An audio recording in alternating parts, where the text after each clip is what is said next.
All right, everybody, welcome to another beautiful podcast, episode 4 of the Just Call It podcast.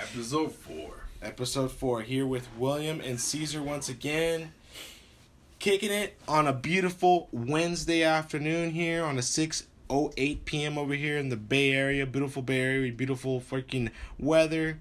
It's kind of hot, man. It's kind of hot. I'm liking it. You got your hair up today. I do, because it's hot. It's hot. How does it feel? I love it. I know. I mean, coming from San Diego, this weather is what I'm talking about. This is where I come from. This is my territory. This right weather beats San Diego? No, this weather is San Diego. Oh, okay. That's where we're at. Probably 80% of the time. Yeah, people. If you said that this weather beat San Diego, Oh no. people would probably be finding you. You know, probably looking for me. Yeah. But speaking of people finding us, I got a special little announcement that you'll probably be quite excited to hear about. You getting married? Nah. So we got a couple followers already. Okay. But not only do they enjoy the podcast, as all you beautiful listeners do, but they've taken what we said and started applying it over to their lives. All right. I got a couple messages from people saying like, "Yo, Ceasar, I heard the podcast. I'm down to quit weed right now with you guys." Oh, that's fucking dope. Either that or they're reducing the amount of weed that they're taking in. Just Hey, in man, general. at least we touched those people, man. Right? I'm so genuinely happy for At that. this point, I'm thinking, it doesn't matter if we make it or we don't make it. Mm-hmm. We've already affected people's lives in a positive manner. Which, in my eyes, that's what the podcast is all about, right? That's beautiful, man. I mean, if we're able to influence anybody to make some steps over to help themselves become a better person, dude, I'm all for it. I'm way for that, man. How do you feel about that? How does that make you feel? I'm ecstatic. I'm happy that somebody finally listened to me. I'm so happy that someone finally said, you know what? This guy kind of makes sense. This whole time I've been going around my whole life thinking that, I'm just talking out my butt, man. Nobody wants to listen to me, man. All you needed to do was put her on the internet. That's all I needed to do. Yeah. That's all I needed to do. One out of a million, I was bound to get one. I knew it, dude. That made my day, though. That's awesome. Yeah, so this was some news that I wanted to keep from you because I wanted to get your genuine reaction and see how you felt about it. I mean, I felt pretty good. That's cool. I mean, if you could touch someone's life, even when you're not on a podcast, like you're buying someone the toll bridge behind you, or you want to pay for someone's coffee behind you, or you're buying someone some food behind you or something like that. You throw some money on their food if you go through the drive-through. Those little things, those little extra efforts of goodwill towards people that don't expect it. It makes their day 10 times better, and then they pass it on. And they pass it on, and they pass it on, and it's just like this good ball, this good heaping ball of goodness just rolling down. Yeah, people have bought my toll ticket before. And that made I was like, oh, okay. Hell It's like cool. But paying toll to cross the bridge, man. This is like I didn't buy it for the guy behind me though. That'd be cool. That would have been cool if it was a change. If you started an infinite loop of free money, and how long would you wait in that line? I mean, it's not free money. But there was a time where Starbucks, there's this customer who said, hey, you know what? I'm going to pay for the coffee behind me, for the person behind me. And they paid for him. And then the guy behind her, or girl, was like, you know what? I'm going to pay for the person behind me. I think it was a total of over 300 different transactions that people kept on buying behind them. I wonder that person stopped. He was like, I ain't paying for nobody. He's that cheap guy. He's just like, I'm not going to pay for nobody. He just went up to the register and be like, oh shit, for real? I'll take my coffee. Hell yeah. And then dipped out. I'm out. But could you imagine? That'd be cool. You know what? That's never happened to me before, though. As much as I've done that before, I probably paid for the bridge at least 3 times in my life. Paid for someone's food a couple times. Really? Gave him some food I bought because I felt bad to like a bum. Nobody bought me anything. Nobody's like, bro, I got you, man. Never. That happens to me all the time. Are you serious? Yeah. Dude, I get it frequently. So I started going to this ramen place. Oh, the one I took you over in Oakland. Okay, well, not a sponsor. Not a sponsor. Okay. It's the one in Oakland. That's a good shop. It's really good. So there's a guy there. This has been my dream. There's a guy there who every time I go in, he says, "You want the usual?" And I'll say, "Hell yeah, I want the usual." And then he brings a couple beers and he tells me, "Yo, Ceasar, it's in the house." Dude, it's on the house. It's like the pimpest feeling in the world. It's the pimpest feeling in the world. Anybody you're with would be ultimately jealous of you. Yeah. And that happened in front of me. I swear, dude. I thought I was with a celebrity. I was like, how does that guy know you? He was like, he's my brother. I was like, oh, that makes sense. That makes sense, man. That makes sense. But no, it was a completely random guy. Well, not random, but you knew him, you got to know him. Yeah. Got you free beers. Yeah. That's the best Every way to time I make go good in. friends. You know how you sometimes you go to like a nice restaurant, right? Yeah. And you see that old fella in the back just talking smack with the cook. And he's like, that guy doesn't even look like he works here. And he's saying bye to everybody. Everybody's saying bye to him. Yeah. You know, that guy's getting comp stuff, you know? Yeah. Because he's always bringing the business. It's true. You know, when the restaurant sees you come in all the time, man, you got to make good business. I want to start doing that. I want to be that guy. I want to be the older fella when I finally retire. Go to the restaurant, ask them to cook me the best, marisco, seafood food. Oh, my God, dude. If I just make friends with one guy who owns a shrimp boat, I swear to God, dude, I'm your friend. Dude, I love shrimp. I love shrimp, too. Shrimp is the best, dude. Bubblegum shrimp. Dude, I mean, I'm almost about to go on a tangent just like that Forrest Gump guy right now. Shrimp dumplings, shrimp stew, Shrimp potatoes. Shrimp potatoes. Shrimp with shrimp. That's it. That's it. That's about it. You can do with shrimp. No, but I'm really happy. So shout out to everybody. I'm not going to mention any names just because I don't want to get anybody in trouble, obviously, if they, of anything. But part of you guys, it's a very important step in life to just call it. Yeah, just man. call it. Call your own life and be like, yeah, I'm going to make that step. Yeah, if you really don't call your own shots, man, someone else is doing it for you. Yeah, that's a very good line. I mean, good. So to be honest, man, it's if you ain't ordering, you're on the menu. Yeah. That's how the saying goes, dude. Like, oh, I've never heard that saying about that. I thought you came up with that on your own. I was like, damn, man. No. I'm not that clever. But I mean, was that one from you? The one you said. No, I heard if you're not calling your own shots, someone's calling them for you. Is that your? That I just made that one up. Dude, that's sick. Oh, thanks, man. Tagline it. Boom. Dab, you give me a little bump on the knuckles. Where do you want that bump, man? Bump in the face. Imagine a live fight on a podcast. Live fight on the podcast? That's how you get some viewers. Damn. Except you'd be listeners. Yes. We don't got any images yet. Yeah, we don't have a camera We'll yet. do. Coming soon. Donate. But what are we drinking today, man? What are we drinking today? It's a new beer. We got the Revenant IPA. Not a sponsor. Not a sponsor. 7% alcohol, so you can get pretty messed up. By Lost Coast Brewery. Lost Coast, over in Eureka. Ching ching.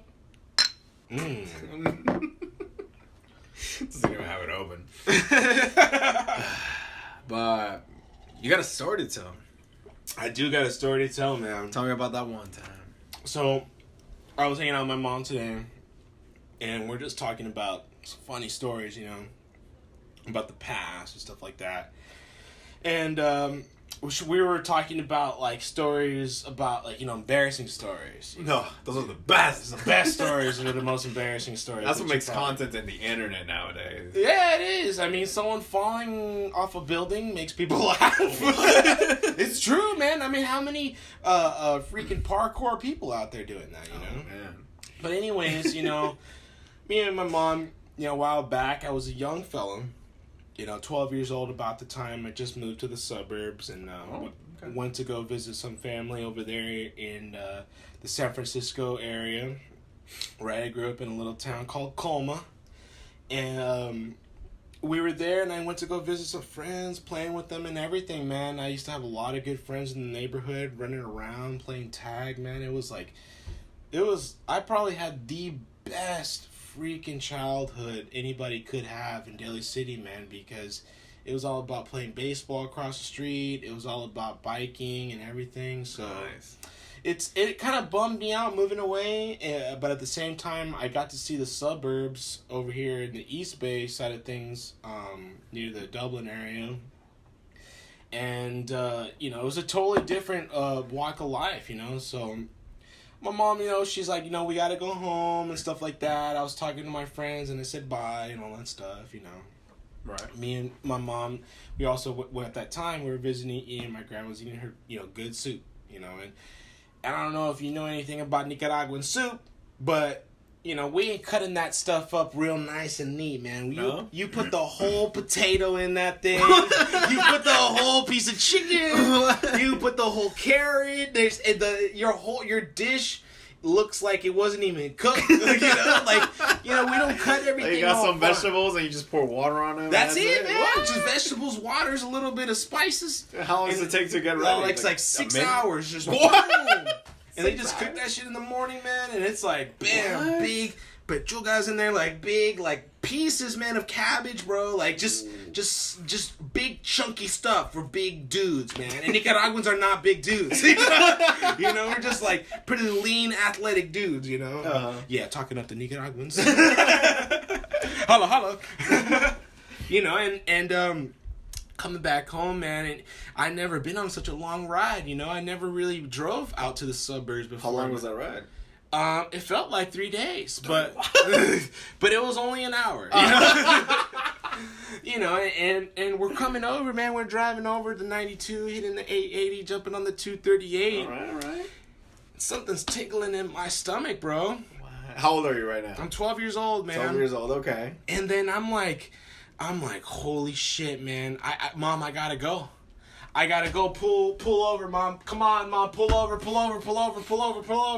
When you gotta take a dump, dude, dude. And when you finally hit that toilet, it's like splat. There's no force in nature that can stop it. No, there isn't. Not even yourself can stop. You can't tell yourself, no poo-poo now. You can't. You can't. Oh, wait. I'm gonna hold it. You can't do that. So I'm like, yeah, I tell my mom, you gotta pull over, man. You gotta pull over.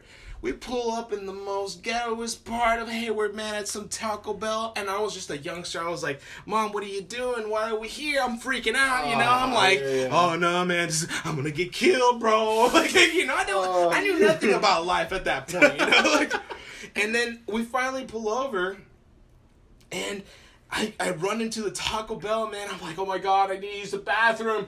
And I walk in and I'm like, ding dong, open the door, and I see 3 beautiful young girls sitting right by the bathroom, bro. They got the table that was literally right by the bathroom, dude. Their ears could literally hear me. Right? Oh no. I walked in, I literally turned around. I could not go to the bathroom.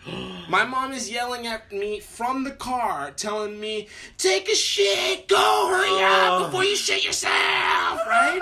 Yeah. And I go back in, I look at the girls, I'm like, no, I can't do it. So I run around the Taco Bell. I'm like, oh my God, I gotta find some place to take a shit, man. I gotta find some place to take a shit, because I don't want those girls to see me take a shit, man. They might even live where I live at, man. I can't. So I run behind the dumpster, man, and I'm like, I don't got the balls to take a shit behind the dumpster, dude. I literally stood in front of my mom's car like a fucking deer in headlights and took the biggest dump in my pants. I put the biggest dump in my pants. Okay, that wasn't the bad part. The bad part was the ride home. Oh, no, you're right. Dude, I couldn't sit on my butt with the big load in my ass, bro. My mom had me sitting on the middle console with my butt up in the air, dude. My butt looked like it had like a mountain in the back of it, dude. It didn't make any sense. My mom, you can hear him go, and my mom's trying to be a good mom, trying not to embarrass me and stuff like that, man, I was embarrassed. I had to throw the pants away. It was done. You might have to throw the car away. It's embarrassing, bro. It's an embarrassing poop story. When you're that young, you don't want no one to see you take a shit, man. You're trying to be cool, bro. Well, Because just 5 years ago, you were pooping your ass, you know? You're 12 years old, you don't want to be pooping your ass anymore, you know? You know, it's funny. Everybody has a pooping your pants story or a close call. Everybody's had that experience, you know? Mostly everybody, yeah.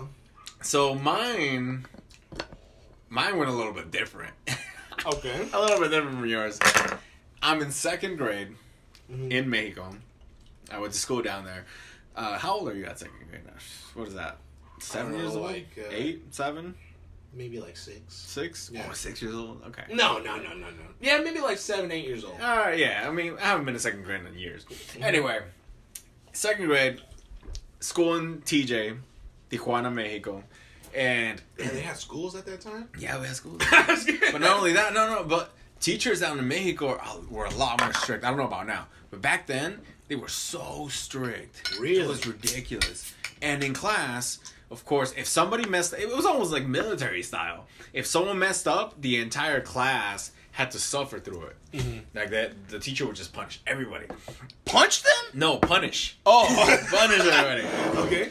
So, we're there in class. It's a hot day. It's probably a little bit after lunch, whatever. And the teacher is just really mad at this one kid who I forgot what he did. She's mad at that one kid, taking it out with the entire class. And of course, it's a perfect time for my body to say, like, hey, Caesar, you need to go take a shit right now. There's no stopping you. You gotta go right now. So what do? You raise your hand to ask for permission. You just learned how to take a dump by yourself. I just learned. I'm ready to put that practice out in the streets. So I raise my hand, trying to get the teacher as attention. Like, I need to use the restroom. I raise my hand, and she's like, "¿Qué quieres? Like, what do you want?" Oh my God, dude! I cannot imagine having a Spanish teacher, bro. So full on. So here's the thing. Imagine that. Before I could even start talking, she's like, "No," and she just goes on with her rant, which I would think, like, it all cost me any power up that is above human, if it's godly, whatever. Because if I said I need to go to the restroom, everyone would make fun of you. Everybody would make fun of me. So I didn't even get to ask. She just shut me down. And she started ranting. God. It came to the point, it was beyond my control. I literally just went. Right there, sitting in the desk. Dude. Full 24 students in one classroom. I'm sitting there, and I just feel it, man. It's happening. And I'm like, oh my God. Poop? Yeah. Oh! Sitting in class. Here's the worst part, no. all right? Here, listen to this. Then one kid raises his hand from across the classroom. He says, "Teacher, it smells like poop in here." Oh, dude. Oh, my God. I was dying inside. I'm thinking, that's me.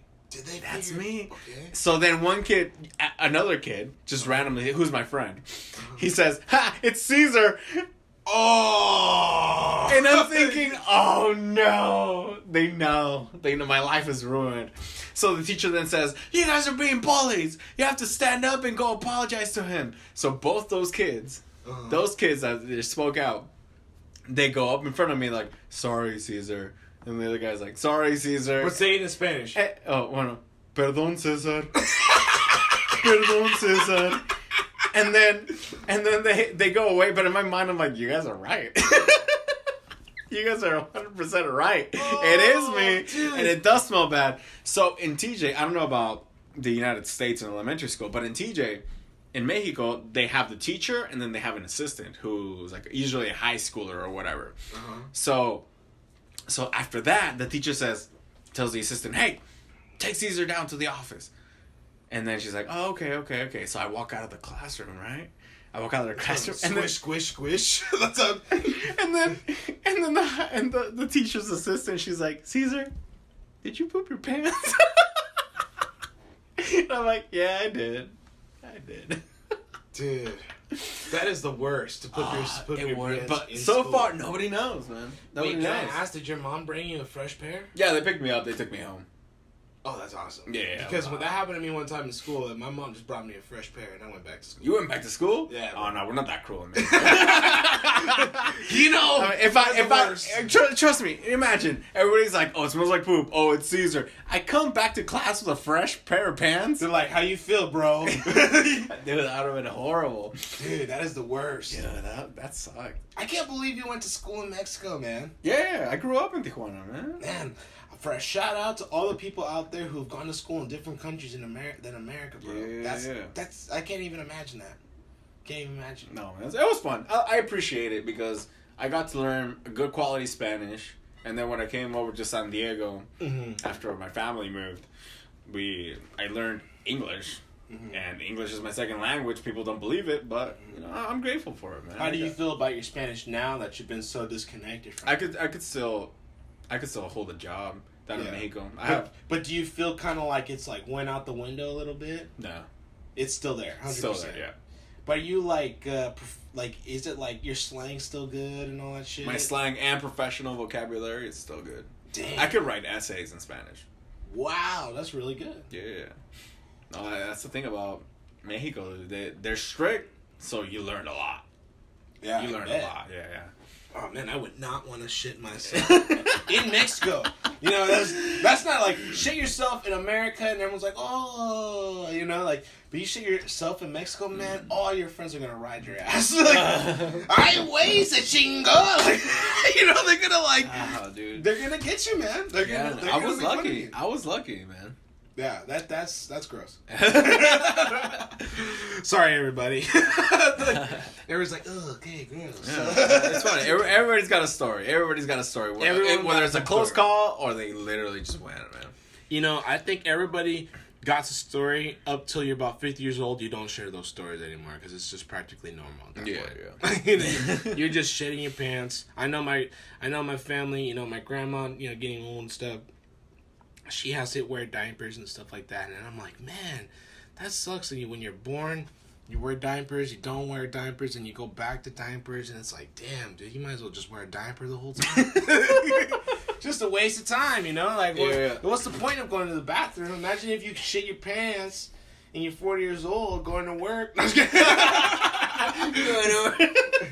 don't gotta pull over. Damn Taco Bell. Change the diaper. I'm excited for that time, man. If I might wear a diaper early. Like, I might just fake it. I'll be like, oh, I can't control it. What would you do when you're old? Like, what? Okay, bucket list. All right. My bucket list, before I die, I want to visit all 7 continents. Is there 7? Even Antarctica? Even Antarctica. What the hell are you going to do there? Just touch the snow. Does it feel different? We don't know. I just little pat on the land. Nice. Like I'll give me a little pat on the shoulder. Metallica played in Antarctica just to say that they're the only band that's played in all 7 continents. Damn, that's badass. That's metal. That's hella metal. That's hella metal, bro. They held a concert in this little dome that probably housed 20 people. What? Super private. Super Dude, fucking cold. I would have paid money to go see those guys in Antarctica, that would have been bro. sick. Me in a parka and some booze and and I'm just listening to some metal, Antarctica freezing my balls off, and I'm just bobbing my head, but really I'm really cold. So what continents are you missing right now? So far, I did I did America recently. Yeah. So North America. I did North America recently. Still on tour right there. Still on tour in that place All for right. a while. And did Central America. Okay. Still missing South. Still missing Africa. Still missing Europe. Asia. So 6 or what? I only got 2. That's it, bro. That's it. I only got 2. So you've gone to North America and... Is Central America considered part of the 7 continents? I don't think so. Let's count them down, guys. No, I think it's... Let's just like kindergarten. North America. North America. South America. South America. In Asia. Asia. Africa. Antarctica. That's 5. And then the big Europe. Europe. That's 6. And then I'm guessing that Russian area. What is that? Is there the North Pole? No, the North Pole is not one. But everything that's Russia... Is Asia, yeah. Russia's part of Asia? Yeah. Dude, there's gotta be one more. Is There's it? 7 I swear it's Central America. Daniel! Daniel! Can we get some hate in the comments right now for Can Daniel? someone talk shit to Daniel? I'll give you everybody. If you talk shit to Daniel, I swear I'll give you his number just so you can talk shit to him. Call him. Leave him a voicemail. Be like, we've been waiting for you to go on the podcast. And just, it's not troubleshoot. What is it? Fact check. Fact checked everything. All right. Hey, and we're also offering a job. If you guys want to be the new Daniel, right? Even if your name is something else, we'll call you Daniel though. Currently no pay, but we got beer. And we got beer, and yeah, man. Yeah, I mean it's a full 6-pack, so we can share it. Yeah. All right, never mind. We couldn't figure out the 7 continents. But you guys know it. You guys are Googling it right now. Okay, we got it. Okay, 7 continents. We're in the 7 continents, real quick. I know Central America's one of them, bro. No, we don't want to watch Damn the video. it, there's a video of 7 continents? Keep going. There's got to be a list. Boom, there we go. World meters. Everybody's shouting it out. Whatever. North America, South America, Europe, Africa, Australia. Damn. Yo. But that's like its own, bro. That's like its own thing. Well, Africa has its own name too. You know? Yeah.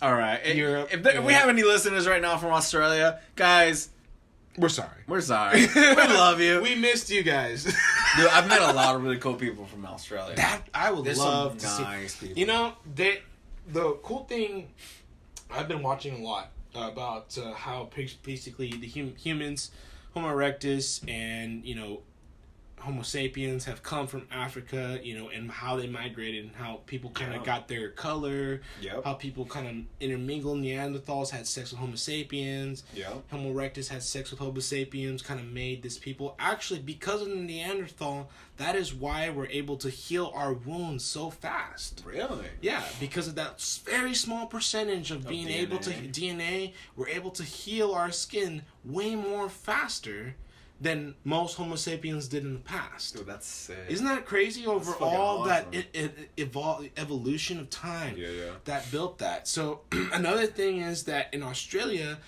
that was actually the oldest remnants of fossils that they had is almost as old as the people from Africa. So the thing is, they went literally from Africa, went all the way east to Asia, and at that time, the water was much lower, and they were able to somehow migrate to Australia. Yeah. And they did so because of the artifacts that are actually there from the paintings on the walls.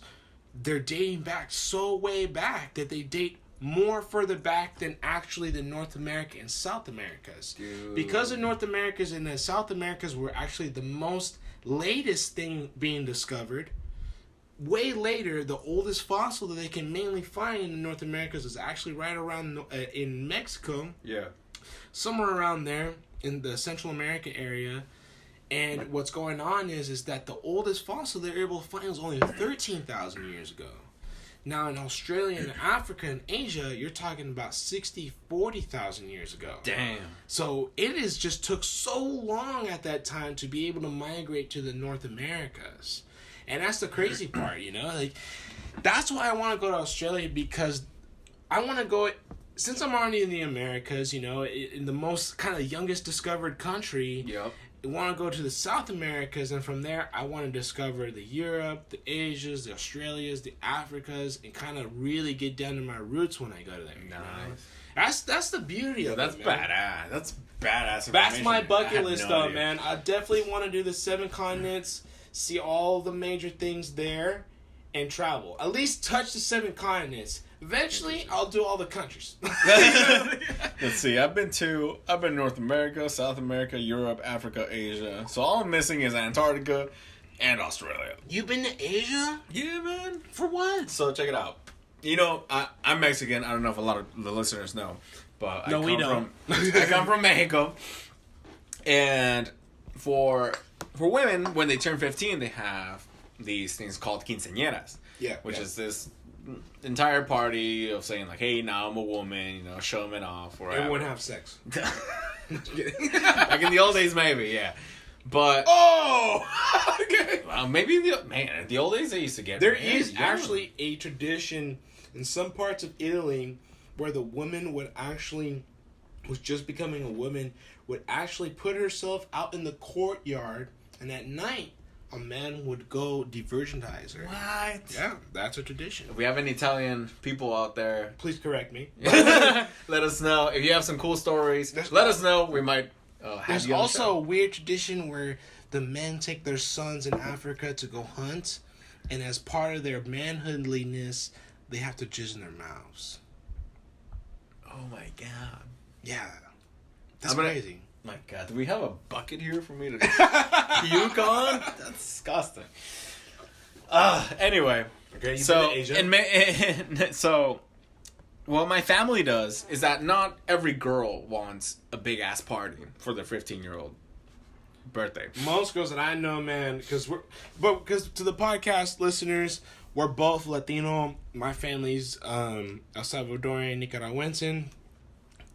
Ceasar is full on Hispanic, from Mexico, born there, raised there. No, born in San Diego. Born in San Diego. Don't get Trump all up in my ass right now. Hey, bro, better get back over there. You know bro. Trump listening to our podcast. Oh, dude, if he did, bro, he I wish Trump, if you're listening to this, I would love for you to join our podcast.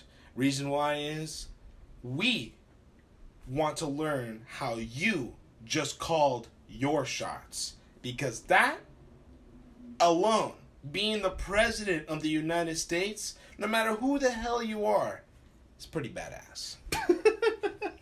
Come on, that's badass. He did work his way up there, and Somehow. as much of a charlatan that he might be, yeah, he did. You use some 18th century word like shit talk. Right It was his charlatan. word. He Yes, charlatan, sir. He I appealed. slap you with my glove. He appealed to his audience. His audience loved it, and essentially, amongst all this political strategy that went behind it, he ended up being president. But yeah, hey, if we can get Trump in this podcast, come through, man, come through. Come through, Trump. If you ever want to come through, we're drinking beer. You come through here. Yeah, tell us your best pants shitting story. Everyone who's listening to this knows Trump will not ever come on this podcast. But Trump, if you're listening, and all the CIA and all the FBI, bro. I'm pretty sure there's some FBI agent who heard this. Yeah, already. There has to be, or CIA agent. Yeah. We haven't even loaded this on YouTube yet. No. But they hear Trump. They hear Trump, it's like, boom. Red flag. Red iPhone, flag. Even your phone lit up. Yeah. I got a call. It was like a suspected number. Yeah, what was that? I was like, you just got a text. It was weird. It was like, yo, let me come through. That'd be hella dope. Dude, that'd be scary. If he just showed up like that. Can you Or an imagine? agent And just shows up. You know he's taller than both of us? He's like 6 foot, dude. I heard he's big, dude. I heard. He looks like a big dude. I've met people that have met him, and they say he's a big dude. Oh, shit. Both up and horizontal. Damn. I don't want to talk shit about Trump. Reason why is I want him to come on the podcast. Right. Because open door, okay. Because literally, just talking to someone who's the actual president of the United States, whether you hate him or not, when you finally bump into him in person, there's no way you won't give that guy kind of some type of respect, you know? Like, really, like, people would be like, oh, I would kick his ass. Like, really? I mean, I wouldn't kick his ass. I would get killed if I kick his ass. You know, I think that's the thing. I would get killed if I kick his ass. I would get killed if I don't kick his ass. But I would not fuck with that regardless. Because, as a president, you get Secret Service protection for the rest of your life. Yeah, Obama and Bill Clinton, They're all protected. That's it. Yeah, man. Which, yeah, reaching that point of being president, dude, you take on a lot of responsibility. You take on a lot of shit talking. Yeah, dude. Forever. The amount of shit talking that Trump does on Twitter is ridiculous, dude. I honestly, I wonder. I don't know if it's him, though. I don't so- know if it's him. I don't know. I don't know if it's him controlling it. Some homie. Most people. Who is it? Most celebrities have someone in charge of their Twitter. I believe. Dude, if I showed you the tweets that Trump puts out, you would be literally, your jaw would drop. He literally said the sleepy Joe Biden or Bernie Sanders He called him sleepy. Like, that was the first thing that he said about the guy and said his name. Oh. And it was just like this mad shit talk on Twitter. Hella professional. I wonder, man. I mean, number one, he's a business owner, right? That's one thing. So that's already a lot of stress that he's gone through. Dude, a business owner already has that mentality in the head. They don't care, bro. Yeah, so I'm wondering, is that how he's handling it? Because think of all the hate and backlash that he gets from all his own employees. I'm not talking about from people outside of his employee network. Yeah. I'm talking about within. That's like the worst to deal with. And I don't want to make it seem like I'm protecting him, but I'm wondering, as a human being, how do you deal with all that? That is what I want to learn from him. Like, that is what I want to learn from him. I don't want to learn about what's your policies, what's this. I want to learn about the man. You know, he comes up, his book that he came out with before he was a president. Yeah. I forgot what the book's name. Sorry, guys, if you guys can help us out. Yeah, I have no idea what it is. So let's type it in real quick, Daniel. And Daniel, we're doing Daniel's job right now.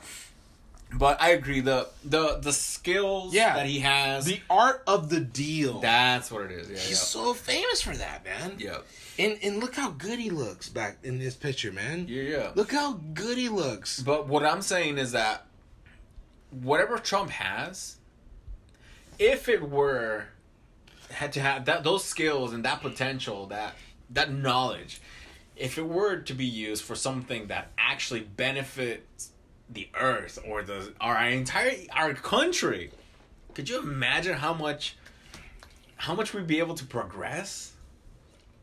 I mean, I would love that, man. I would love all that knowledge. The whole thing about the what ifs. When people talk about politics and they tell me about the what ifs, I think in my head that there's no way a person can say about politics, about the what ifs.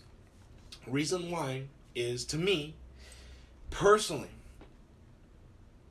you don't know the fucking future. You don't know what happens when you mix this with this and what you'll get out of it. Yeah, no, you really don't. So, yeah, people talk shit about Trump, whatever, right? People talk shit about Bush, whatever. People talk shit about Obama, whatever. About Clinton, whatever. It doesn't matter what president it is. You can always say a what if about their policies, about their bullshit that they do. Yeah. But the whole world will never know because it didn't happen. There's no way of going back and correcting something that just happened. Mm-mm. You can't. That's why I say to you, if you say to me, what if this, what if that, sorry. It is what it is because that's happened. I'm not disagreeing with you. Of course it is what happened. Now, to me, will Trump move on to another term? I don't think so. Nah, he's not. But was it kind of crazy that he became the 45th president of the United States of America? Hell yeah. Hell yeah. Is there something to learn from the man? Yes, there is. Yeah, absolutely. Because you and me, basically him, we didn't come from no political background. No. We don't have that shit backing us. Yeah, we don't really have that, that story behind it where his dad gave him $1 million and he did this and he did that and he owned a company and all this shit, all this stuff. Yeah. But still, there's politicians doing that are just like you and me, moving up in the ranks and it's starting to open up different doors for people around the world nowadays. Yeah. You're not coming from just mother to father passing it down to this daughter or brother. The daughter or the son, Yeah. It's different now. It's getting different. You got Trump coming in. You got Obama coming in. I'm waiting for the woman president. I'm waiting for the president that's going to be gay. That's already being promoted right now. That the president, I'll vote for that guy. I haven't looked much into it, what's going on. I would vote for that guy if I believe his policies were. Yeah, but you know what? It's all about the policies, and what people are looking for is charisma. And in honesty, I wouldn't say that's what they're looking for, but that's what comes to them and appeals to them. Dude, if someone's announcing this stuff on the television, talking about their debates, It doesn't matter what policies you're talking about. The millions of people looking at the TV, talking about politics, talking about this, watching this guy on TV, the amount of politicians that are actually watching the TV compared to the actual society, the society is way greater than that. Yeah. So what I'm saying is that what comes from the BuzzFeed of it on the internet, which is probably the most biggest thing going on right now to be able to promote your political campaign, if you create a wave with people on your side, buzzworthy on the social media, not so much on the political side, I think that's what's getting a lot of presidents in right now. Well, yeah. And exactly. I'm not disagreeing with you. I'm just putting it in a different perspective, saying that it appeals to what actually grasps your attention. Yeah. Which, number one, is, someone you can understand. Mm-hmm. Like, for example, Hitler. He was able to appeal to so many people because he spoke not in a pedantic way, which is pedantic meaning I have all these fancy words like photosynthesis. Right. Knows what photosynthesis is. Anyway, he spoke in such a basic level so that everybody, doesn't matter, lower class, middle class, higher class, everybody understood him. So his message was clear to the masses. Just like Lenin from Russia, dude. He rose from the time that they were striking against the current people that were ruling at that time in Russia. Mm-hmm. Because they were going against that part of the government and they were striking and they were working so hard, Lenin decided to use that to his advantage and speak to the common people.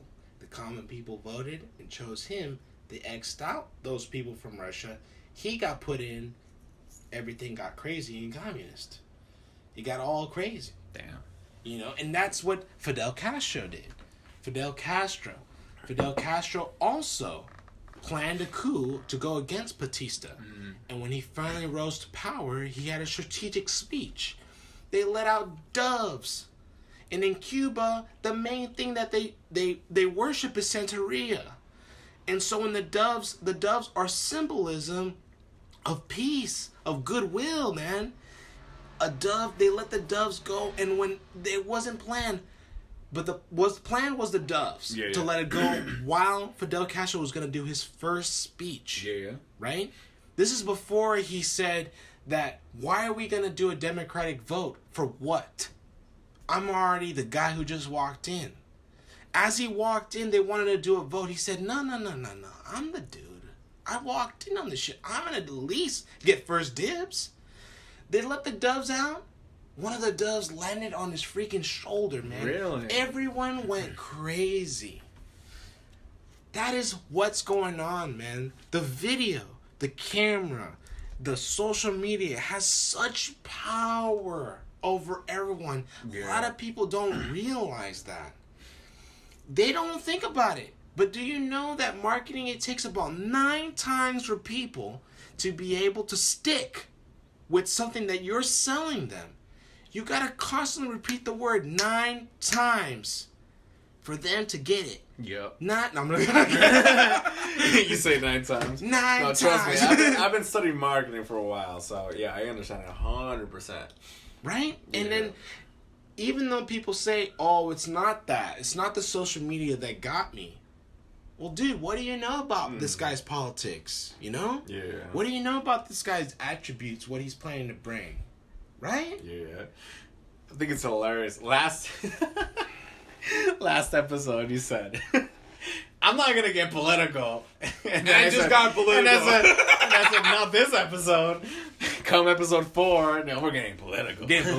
All right. We're getting a little heavy, but you know what? Let's smooth it out a little bit. Smooth it out. Boom. But, yeah. If you're wearing headphones, my bad, man.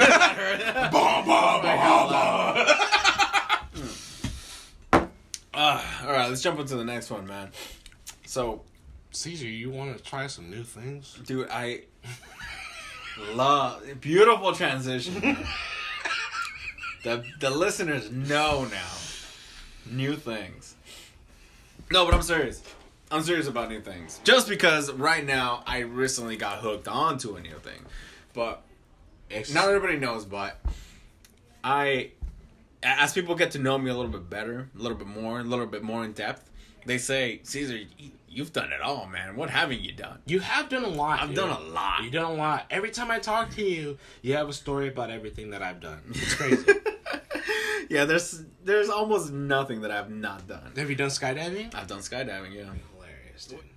But anyway, to answer your question, yeah, I've been skydiving. No, I know you've been skydiving. What else have you? What else is trying new things? What are you trying to tell me with this try new things? So here's the thing, man. I every now and then you try something out. And you have a good momentum with it. You like it, or you're actually pretty naturally good at it. And just recently, I started stock trading, and I'm thinking I got the bug now, right? I started earning a little bit. I'm thinking, oh wow, this is kind of fun. But there's so many things I've tried. The reason why I love to try new things is because every now and then I'm actually gonna end up being pretty good at it. Whatever I'm trying. Yeah, that's for sure. And then as soon as you get that compliment or that feedback saying, Ceasar, that was pretty good. They're like, oh, you're pretty good at that. I had no idea. The only way I'd be able to find out is if I went for it. Yeah. That's why I'm always open to try anything. The one thing also about me, I'm not scared of being embarrassed. That's good. Me either. Yeah. Dude, if I'm gonna try something, I'll try it. It's my first time. I'll try it and see what happens. Yeah. And then, so far, that's why I've done so many things. I've done cheerleading. I've done skydiving. You got the hair to be a cliff cheerleader. diving. I've got it all, man. That's not the only thing. You got the hair to be a cheerleader, bro. I got the hair. I got the spirit. You better cut that hair off when you go to jail. I'll tell you that, bro. But you want to know drop the soap. You know the real reason why I've been so adamant about being able to try everything is that when I have a child, you want to be able to share those experiences. Exactly, because when I was a kid, I had hella questions. I had questions about everything, and I'm pretty sure my parents weren't able to answer everything. But as a parent, I want to be able to have experience behind it all. Yeah, I want to be that primary source of information that my kids can actually, rely on. Well, they know, like, my dad's done everything. He probably knows about this. He probably knows about that. That's why I'm so, hell-bent to try everything. Even if it sounds ridiculous. Like cheerleading?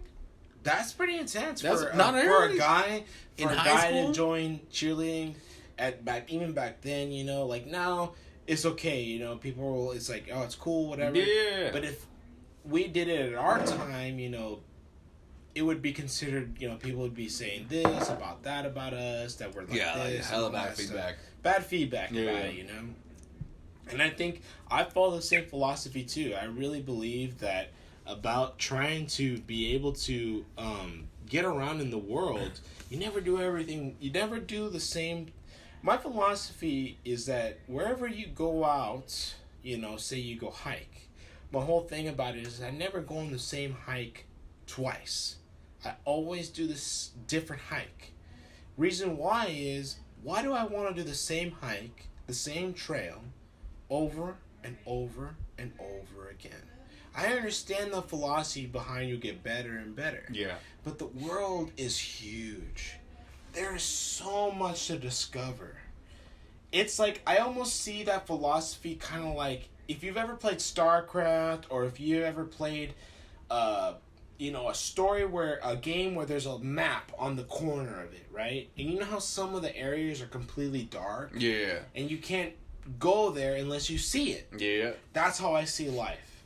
Nice. You have to be able to discover as much as you can to be able to understand you were able to do that. Yeah. Right? So my philosophy is never go do the same hike all the time.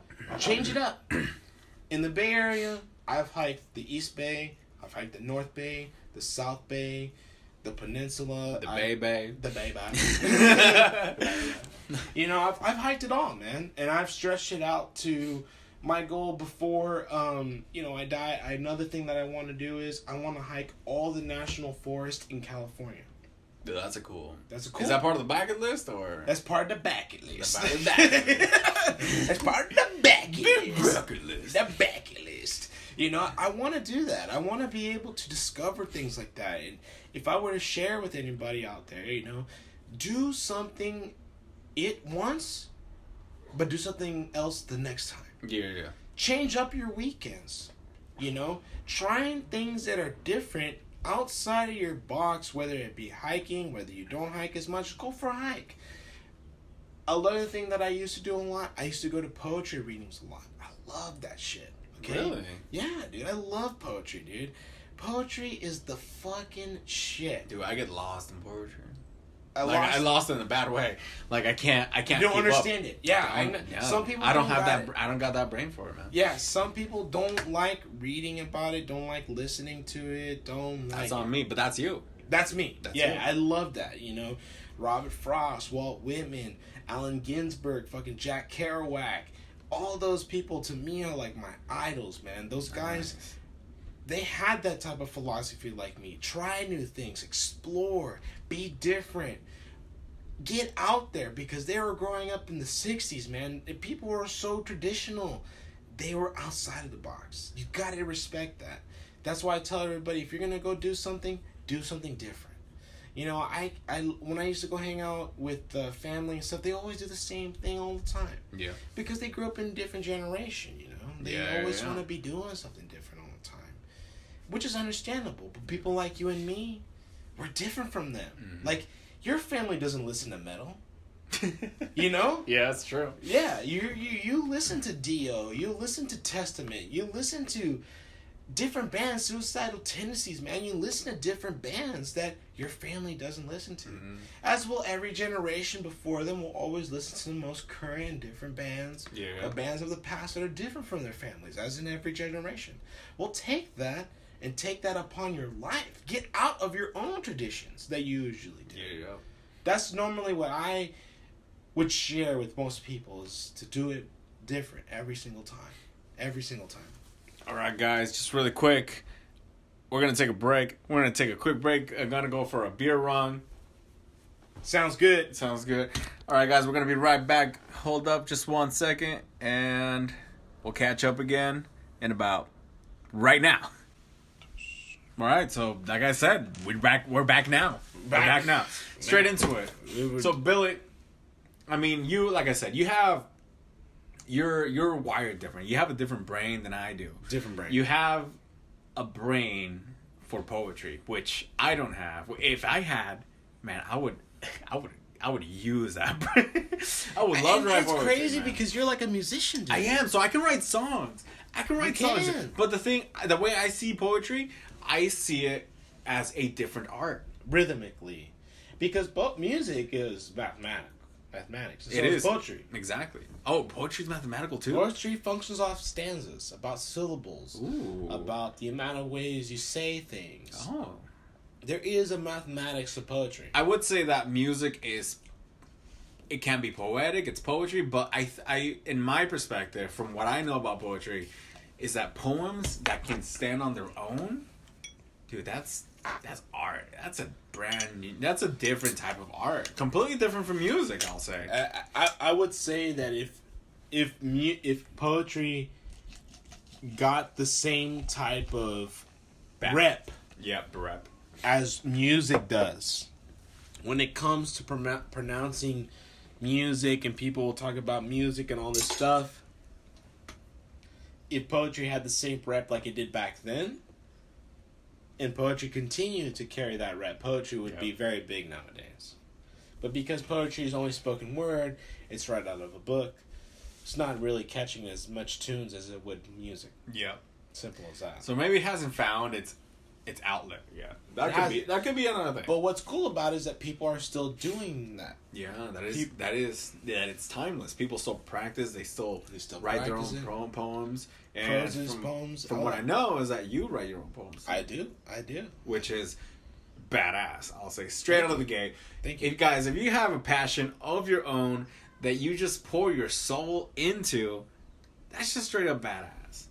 It right? is. If you find that own channel for yourself, dude, you've had it, man.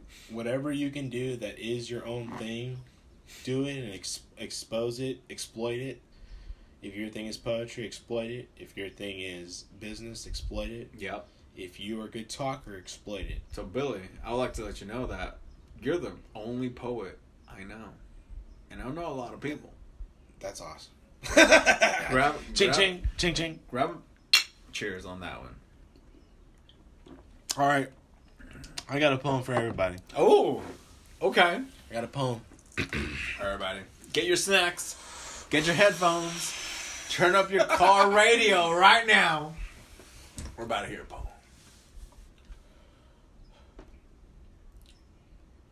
In my perception, the notion was well understood. The politeness of being was my mood.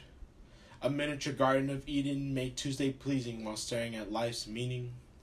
The bay's beauty breathing its kiss. My submissive soul gives in. As the colors I see intrigue me, and the knowledge locked around me, I find it amazing. The coast of my imagination will soon build harbors in honor of today's inspiration. The bamboo has thus built the seed to grow through me as knowledge for loving poetry. The seeds of Asia has consoled the soles of my sneaker, eager to see the shades of Mexico. I'm not gonna lie, dude. I completely fucked that up because I'm so drunk. Oh, man. Oh, fuck! Oh, man. I'll tell you right now. I'm so glad that you stopped because I was trying to keep up. I got lost in Asia, and now you're talking about Mexico. Dude, I don't got that brain. Hopefully some of the audience, some of the listeners, they do have that brain that we're able to keep up. And never would tell. Ceasar, this is your fault, man. You got me so drunk, dude. What? Listen, guys. Listen. It had to be IPA, man. Listen, man. 7%. It's a good beer. Not a sponsor. Revenant IPA by Lost Coast Brewery. All right, I'm gonna go for it one more time. Come on. One more time. Help me out one time for our listeners right here. I mean, I was enjoying it. One thing, you had good flow. I know. You had good flow. I know. But when you're drunk, you don't got flow. You just like gotta let it go. All right, guys. One time. Pat, slap in the chest. Slap the dogs, man. Slap in the chest. Slap the reservoir. Slap in the face. Oh. Okay, guys. All right. Guys. I'm sorry. What are you gonna do? Everyone's listening to the wind on the radio right now. Ooh.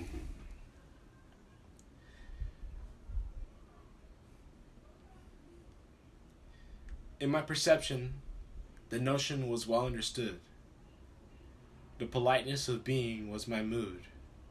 A miniature garden of Eden made Tuesday pleasing while staring at life's meaning. The bay beauty's breathing its kiss, my submissive soul gives in. As the colors I see intrigue me, and the knowledge locked in this place is quite the vision, I stand in amazement. The coast of my imagination will soon build harbors in honor of today's inspiration. The bamboo has thus built the seed to grow through me as torture for loving poetry. And the shades of Asia will console the soles of my sneaker. Eager to see the west of Mexico, a walk away from Hokkaido, and on Collins Bench near the Oleander of Tuasia, in the weather of Berkeley, California, the new Friday sparks anew me, drip down the eyes and into reality. Unforetold futures have come to me to spark memories in my reincarnated soul. The unforeseen givings of driving from a drunk drive home. Lovely siblings sitting in my office/bedroom.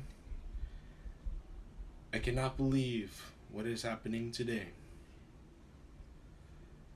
I look forward to the earth, and my hair stands upon my arms.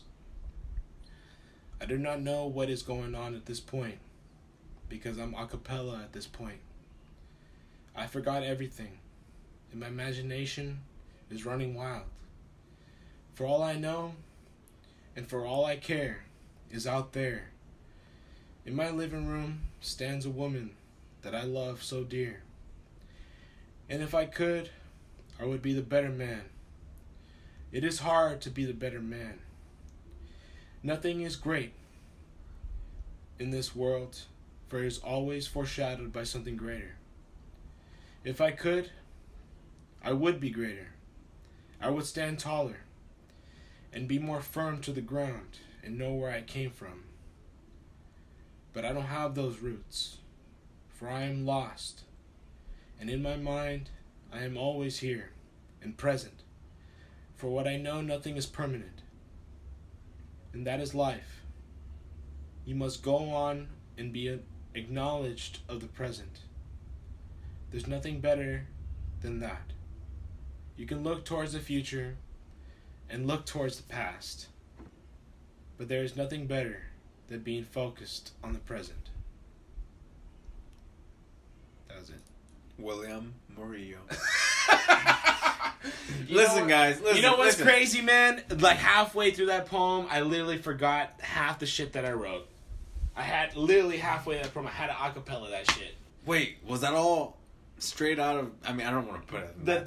Was that all improvised? The one part that you heard before was it, and then the rest of the other part that you didn't hear was all improvised. Improvised? All Damn, improvised. Dude. All right, you know what? All right, thanks. It's like straight up to Billy. Straight up to. Oh shit! Oh wow! Oh! We're all right. We're good, guys. We're good. No, but straight up to everybody. And you know what? If you're out there and you're willing to put your work out there in the world, just straight up respect to every single individual that is willing to put their art out for everybody to see, to everybody to acknowledge, to criticize. That's what we're all about. We're about being real. We're about laying it out. We're about speaking our minds and not being afraid to express ourselves and displaying who we really are. For you guys, for the internet, for the world. If you want to follow the same example, guys and girls, I respect every single one of you. Honestly, I'm going to do one poem from one of my most favorite poets of all time. His name is William Blake. Lay it on him. He was born in 1757 and died in 1827. Lived for, I'm guessing, about 70 years. And, poetry to me explains a lot. It tells a lot of people about what it is of the past. This might be, some of our listeners, this might be some of the first poems they've ever heard. Okay, so this poem is called The Argues of Innocence by William Blake. To see a world in a grain of sand, and heaven in a wild flower. Hold infinity in the palm of your hand, and eternity in an hour. A robin's red breast in a cage puts all heaven in a rage. A dove house filled with doves and pigeons shudder hell through all of its regions. A dog starved at his master's gates predicts the ruins of the state. A horse misused upon the road calls to heaven for human blood. Each outcry of the haunted hare a fiber from the brain does tear. A skylark wounded in the wing, a cherubim does cease to sing.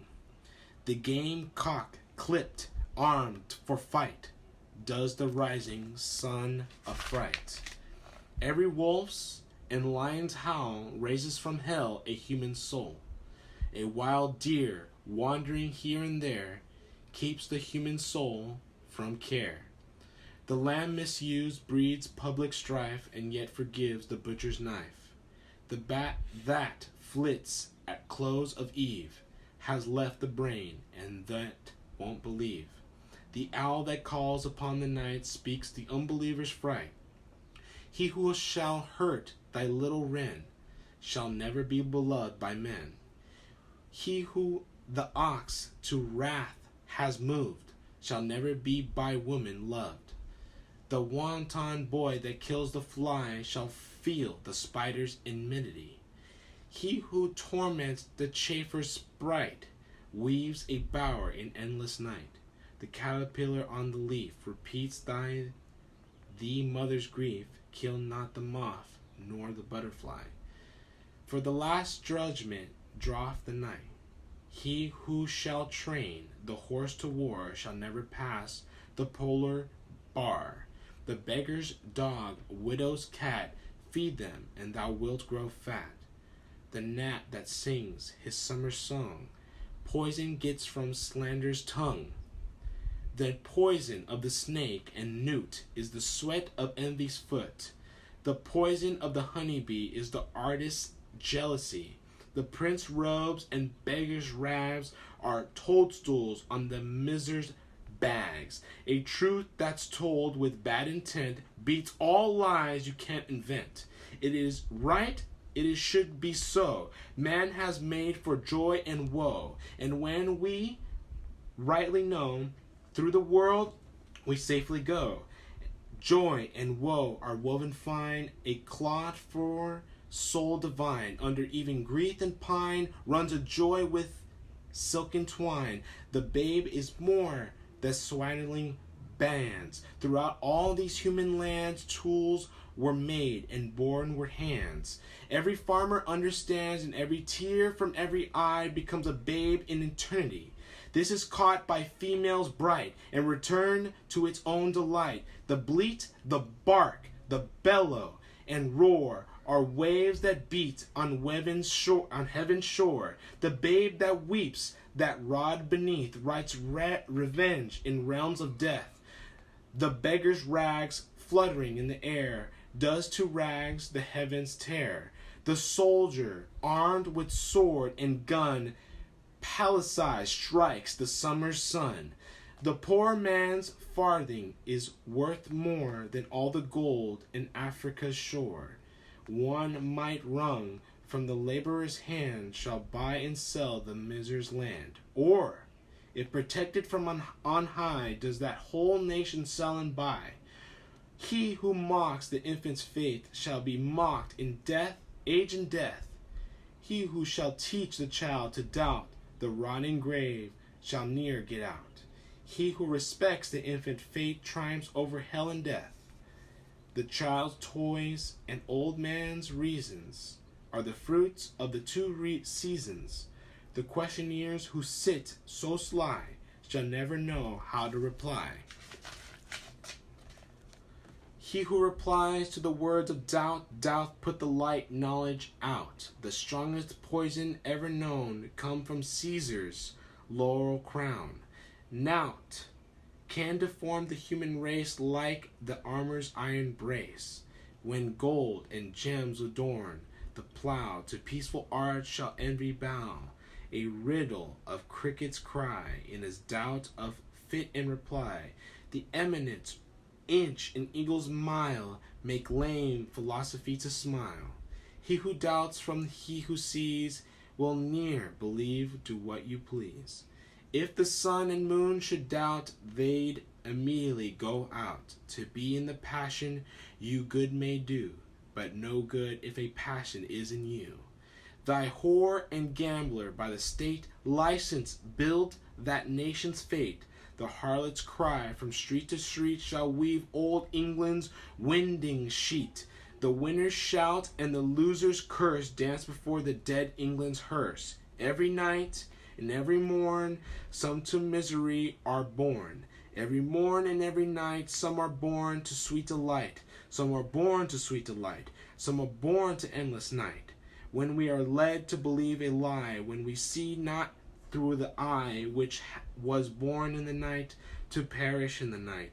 When the soul slept in beams of light, God appears and God is light to those poor souls who dwell in night, but does a human form display to those who dwell in realms of day.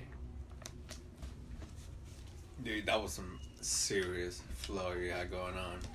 William Blake, dude, opened the doors of perception to the doors. Jim Morrison loved Aldous Huxley, and Aldous Huxley loved William Blake. Aldous Huxley wrote a book called The Doors of Perception, which was a book strictly about him being one of the very few users to be tested out to try LSD. Really? He described LSD... Huxley is a name that I recognize, actually. Aldous Huxley is a very... Did he not write Animal Farm? I'm not sure, but one of his most famous books was Aldous Huxley's very famous book that most people read all the time in school. 1984? No, it's called Man in a Machine or some shit like that. Aldous Huxley. Anyways, in that book, Doors of Perception, he talks about how LSD opened his mind to... Brave New World. Brave New World. Brave New World, yeah. Very famous book that he wrote. Yeah. Aldous Huxley talks about... That's a good book. It's a good book. That's a good book. Aldous Huxley talks about how LSD made him see the twine within a rocking chair. You know how rocking chairs are sometimes made out of twine? They're made out of like that branch is really hard and stuff like that. Yeah. Well, he wrote about he was able to see the fibers within when he was on LSD. Ooh. And it was like this huge book about him being on LSD. And how he tried it and how he was just sitting down in a room with these guys and how he first felt an experience of panic and he felt glee after that. William Blake was one of the first people that taught Aldous Huxley, even though they weren't born in the same time. His poetry spoke to Aldous Huxley. To the Doors of Perception, which was then Aldous Huxley led Jim Morrison to understand the doors of perception. Well, the doors of perception are within our mind, that once we unlock those doors, we are then thus to see what's beyond. And that is what Jim Morrison titled his band, The Doors, with the piano player who recently passed away not too long ago. That's what they agreed on. The Doors of Perception. They call themselves the Doors. And what happens is that, to me, my poetry, even though I could barely rehearse it, barely sing it, I had to close my eyes and I had to think about improvising something. Yep. And I just locked in on that. Whether people don't like it or not, what I'm saying is that in the end of poetry, and whether you don't like it or not, what happens is that there is a door in your mind that you have yet to discover. Yep. You have had to understand. Yep. You have to open that door and get beyond that. Because that door leads to new opportunities. Whether it be a selection of doors or just one. Yep. And that's the beauty of it. Trying new things. That's the beauty of it. You gotta be able to do that. Gotta try new things. Why? Because that's who you are as a human, is to discover. Yep. That's what links back to the whole mind perception of minds thing saying about the map. You gotta be able to discover the map, man. That shit in Google that you've never searched before, search it. Those things that you've never done before, do it. That food you never tried, try it. Yep. That person you never talked to, talk to them. Yep. It's the main thing that's in this world that people need to do nowadays is be having open minds. Some people have too much of an open mind where they get obsessed with certain ideas and they become extremists. Yeah. My thing is to you is that remain who you are. Yeah, hold your values. Hold your values. But keep an open mind. Keep an open mind. You know, being respectful, keeping an open mind, coming to the point of understanding of all the other parties that are surround you, that coexist around you. That is one of the most valuable assets you can have as an adult, as a child, as a human being, being able to absorb the information, understand the information, and come to the terms that you say, I know what it's about, I know what it's like, and I respect you. Yeah, man, that is one of the biggest differences in a lot of people's lives is that sometimes you'll hear a lot of people that saying, this guy's laughing about this, but he doesn't know that I go through that on a daily basis. Yeah. You know, a lot of people don't suspect that, you know, when I came to San Ramon to grow up in my life, I grew up in the city, in Daly City in Colma. And talking to these guys, I never been able to hang out late at night, have sleepovers, and all that shit. Like, you grew up in the city, man. You don't do that. Like, even in Mexico, man, you don't do that. It's taboo. And that's the thing, you know, you talk to your parents, they might be one way, but you're another. getting them to open the doors to perception in their minds is a great thing. Yeah. Even you, within your own self, being able to discover new things. And I'm not saying try new drugs, crap like that. I'm saying no. different. See a different show. Watch a different movie. Small things. Yeah. Everyone's used to doing tradition.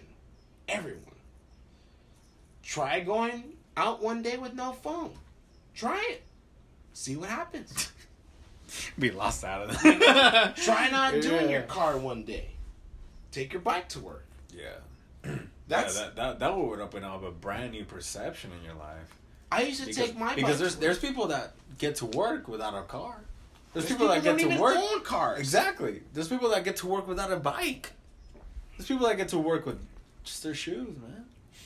Yeah. That's it. The guy who owns Twitter, Jack Dorsey. No, really? He walks to work. Where does he live? At work? I don't know. But I'm just saying, I've seen Twitter in the city. I mean, there's some apartments down there. Yeah, but yeah, I understand. Yeah, if you're, I that's one thing I do love. It might be PR. Mm-hmm. It might be whatever you want to call it. But if you're able to be in such a high point in life, in society, and still be humble enough to be like, you know what? I don't need to spend millions of dollars on a Ferrari. I'm just gonna walk to work. That's awesome. That's awesome. Yeah. That's awesome. Because you know what? My thing is, don't do what everyone else is doing. Right. Don't do the same thing. Don't do the same thing more than once. Yeah, you might like that restaurant, but try a different one. Yeah. That's the amazing thing. And I will swear to everyone, I don't know where everyone else is at. That's the greatest thing to be doing in America, man. You have the privilege and the right to do something different every day in your life if you wanted to. If you wanted to. You could do it. People are out there who live in America are living off the fucking bums. I know there was once a time, in Berkeley, right there in kind of borderline between Oakland and Berkeley. Yeah. People camped out over there and still went to work office jobs and camped with bums for years, man. If you can do that as a person, even though most people not even give a fuck what you're doing, you are doing that for yourself. That's amazing. Yeah, man. You gotta respect that. You gotta respect that. You gotta respect where people come from. You gotta respect what people go through, and the fact that they're fighting for the best life that they can live for. Man. The fact that they're challenging themselves, they're putting themselves out there through these awkward situations, these uncomfort zones, purely to find that next step, that next level. You gotta challenge yourself. Exactly. You gotta find that place that you know that you can reach, even if you're not there yet. Mm-hmm. You see it, you see yourself right there, you aim for it, you shoot for it. It's gonna happen. Your time will come. Your time will come. Your time will come as long as you just never quit. You never give up. Even if you're at the bottom, at the dirtiest, most dangerous streets in the world, you can come up. You can, man. You can come There up. are so many success stories out there, dude. Yeah. Don't believe in the hype that the government's doing this to you or they're doing this to your race or whatever. Don't believe in that shit, There's always a way out. There is an exception and people are proving you wrong out there and you just don't know it. For forever on now. While we live, after we die, there will be people who completely pass us completely in life, in their successes, in their accomplishments, just because they just never gave up. That is the number one thing. Just not give up. Don't give up. Number one, bro. Yeah. Doesn't matter what you do, man. Just continue working. And when I say working, I don't mean necessarily that job that you have right now. Keep working with the focus of yourself. Exactly. If that's the focus, you will never lose. If you want to take up drumming, practice. If you want to take up coding on your computer, practice. Don't give up. No. That's the number one thing. Exactly. People give up after a couple months. Yeah, you might get on that roll for that week, but you know what? You break that shit. People think the hardest part is starting. No. It's not the hardest part. It's consistency. It's consistency. Oh my God. Are we on a flow right now or what? Anyway, so yeah, if you start off, that's the easiest part, starting off. Consistency is knowing that you're able to take on any single challenge that comes your way, adapting to it and saying, okay, this is the new speed bump I gotta get through.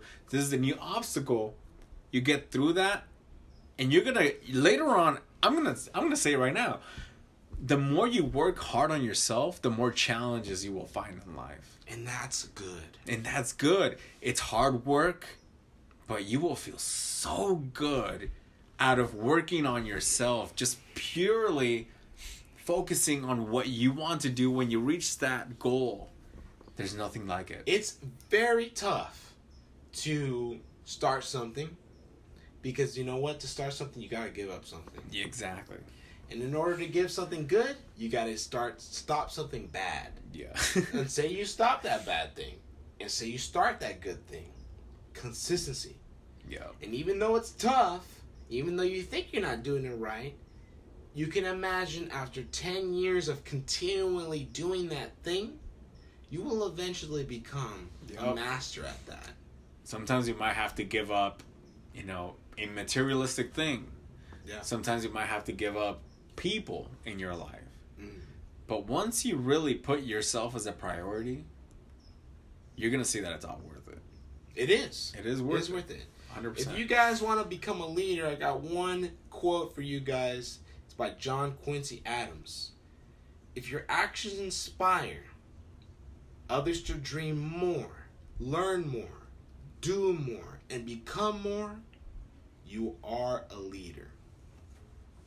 Guys, listeners, that's a perfect way to call it right there. It's called a leader. You guys are leaders in your life. Take that quote however you want. We wish the best for everyone. Wish the best for ourselves. We got a good friendship right now. Calling it right there, guys. Calling it, guys. Thank you guys once again for joining us on the podcast. We hope you guys have a great weekend. Go out there, enjoy Hippie Hill. Enjoy the beautiful concerts that are going on with Bad Bunny out there in SAP Center. There's a lot of good things going on this weekend. Join out in San Francisco. If you guys aren't partaking in the 420, there's plenty out there to do for you that is healthy, good, and inspiring. Just hit the Google, search it up, watch the Just Call It podcast on your way there. Yeah. And enjoy yourself. Stay healthy. Stay safe. Goodbye, everyone. Goodbye.